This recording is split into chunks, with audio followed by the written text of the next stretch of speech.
भगवान की बातें इस YouTube चैनल पर आपका फिर एक बार स्वागत है। चल रही श्रृंखला गुरु महिमा में आपके लिए हाल में हमने छोटी छोटी कथाएं शास्त्रों से निकालकर प्रस्तुत करने की चेष्टा की है और इन्हीं कथाओं की श्रृंखला में एक कथा ऐसी आती है जहां पर गुरु शिष्य को ये बताते हैं कि उन्हें न केवल स्वयं का उद्धार करना है बल्कि बाकियों के बारे में भी सोचना चाहिए। खाली अपने अपने बारे में नहीं सोचना चाहिए, अपने जो सह शिष्य हैं, जो अपने साथ शिष्य हैं उसी गुरु के, उनके बारे में, उनके उद्धार का भी सोचना चाहिए, उनके कष्टों का भी सोचना चाहिए। गुरु उससे और ज़्यादा प्रसन्न होते हैं। शायद इसी विचार से हमने ये भगवान की बातें YouTube चैनल शुरू किया कि हम जो भगवान की बातें इस YouTube चैनल के संस्थापक हैं, उनके चेष्टा से शायद किसी अन्य गुरु शिष्य का भी उद्धार हो जाए। आइए देखते हैं क्या भाव है इस कथा के पीछे और क्या ये कथा संदेश देना चाहती है। तो बहुत समय पहले की बात है कि एक विख्यात गुरुदेव का गुरुकुल हुआ करता था और उस गुरुकुल में बड़े बड़े राजा महाराजाओं के पुत्रों के से लेकर साधारण परिवार के पुत्र भी शिक्षा लेते थे। और क्या शिक्षा लेते थे, इससे पहले आइए गुरु की स्तुति जरूर करेंगे। गुरुर ब्रह्मा गुरुर विष्णु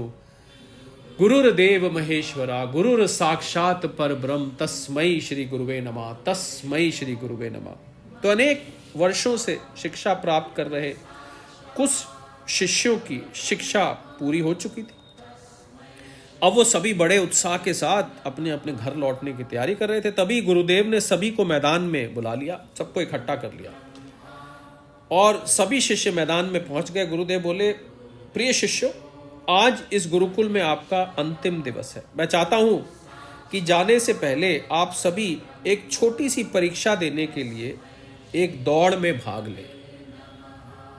ये दौड़ करते समय आपको कहीं कूदना होगा, कहीं पानी में दौड़ना होगा।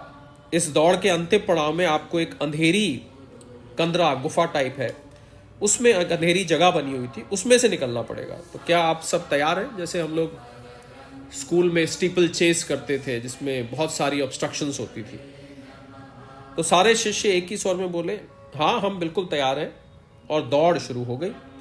सभी शिष्य बड़ी तेज गति से भागने लगे और सभी बाधाओं को पार करते हुए अंत में उस अंधेरी गुफा में, अंधेरी जगह में पहुंच गए। बहुत ज्यादा अंधेरा था वहां। तो शिष्य अंदर गए तो उसमें तो जगह जगह नुकीले पत्थर पड़े हुए थे। पत्थरों के चुभने से उन सबको बहुत दर्द होने लगा। उनके लिए वो जो हिस्सा था रेस का, वो बहुत कष्टदायी बन गया। सभी ने खैर जैसे तैसे दौड़ पूरी करी और फिर आकर अपने गुरुदेव के सामने सबके सब इकट्ठे हो गए। तो गुरुदेव ने पूछा सभी से कि पुत्रों, मैं देख रहा हूं कि कुछ लोगों ने दौड़ बहुत जल्दी पूरी कर ली और कुछ बहुत ज्यादा समय बाद आए हैं, बहुत अधिक समय लिया।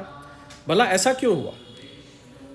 एक शिष्य बोला, गुरुजी हम सभी लगभग साथ साथ ही दौड़ रहे थे, परंतु वो जो अंधेरी गुफा थी उसमें पहुंचते ही बड़ी अलग स्थिति हो गई।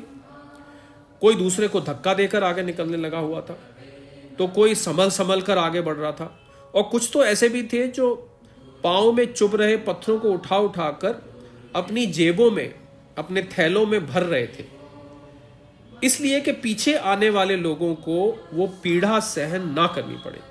इसलिए सबने अलग अलग समय में दौड़ पूरी करी। गुरुदेव बोले, ठीक है, जिन्होंने पत्थर उठाए हैं वो जरा आगे आ जाए और मुझे वो पत्थर दिखाएं। और जिन्होंने पत्थर उठाए थे वो डर गए कि पता नहीं शायद हम कोई गलत काम कराए, हमने चोरी कर ली उन पत्थरों की। तो कुछ शिष्य फिर सामने आए। गुरु आज्ञा थी तो सामने आना था, दिखाना तो था ही, और अपने जेब से, अपने थैलों से पत्थर निकाले। परंतु शिष्य जिन्हें पत्थर समझ रहे थे, वास्तव में वो बहुत बहुमूल्य हीरे थे। सभी आश्चर्य में पड़ गए और गुरुदेव की ओर देखने लग गए। गुरुदेव बोले, शिष्यों, मैंने ही इन्हें उस गुफा में डाला था। अन्यों का विचार करने वाले शिष्यों का ये मेरा पुरस्कार है। उन सब को मेरी तरफ से ये पुरस्कार है। जिसने जितने इकट्ठे किए हैं वो सब उनके हुए और एक एक हीरा बहुत ही बहुमूल्य था। ये दौड़ जीवन की भाग दौड़ को भी दर्शाती है, जहां प्रत्येक व्यक्ति कुछ न कुछ पाने के लिए भागता रहता है, परंतु दूसरों का विचार करने में जीवन समृद्ध हो जाता है, जैसे इन शिष्यों का हुआ। स्वयं में व्यापकता निर्माण होती है। तो यहां से जाते जाते ये पाठ सदैव ध्यान में रखें। आप अपने जीवन में सफलता का भवन खड़ा करेंगे, परंतु उसमें दूसरों के लिए विचार की ईंटें लगाना अर्थात दूसरों का विचार करना भी नहीं भूलना चाहिए। वही आपके जीवन की सबसे अनमोल जमा पूंजी होगी। दूसरों का विचार करना ये प्रेम भाव बढ़ाने के लिए अति आवश्यक गुण है। तो हम भी प्रयास कर रहे हैं भगवान की बातें यूट्यूब चैनल में, और जो लोग इसको सुन रहे हैं, जिन लोगों तक ये कथा, छोटी सी कथा पहुंची, हम उम्मीद करते हैं कि वो लोग भी जहां भी उनको मौका मिलेगा दूसरों का विचार करेंगे कि उनके जो सह शिष्य हैं, सहपाठी हैं, उनके जो गुरु भाई बहन हैं, उनके मार्ग में कैसे कम से कम दिक्कतें आए, कम से कम वो दिक्कतें जो उन्होंने स्वयं झेली है, ऐसा कुछ करें कि उनको ना झेलनी पड़े। यही इस छोटी सी गुरु शिष्य कथा का संदेश था, यही इसका ध्येय था, यही इसका उद्देश्य था। तो आपसे अगले कैप्सूल में फिर गुरु महिमा श्रृंखला में ऐसी ही कोई छोटी सी बहुत इंस्पायर करने वाली कथा लेकर उपस्थित होंगे। तब तक के लिए भगवान की बातें इस यूट्यूब चैनल की ओर से सादर प्रणाम।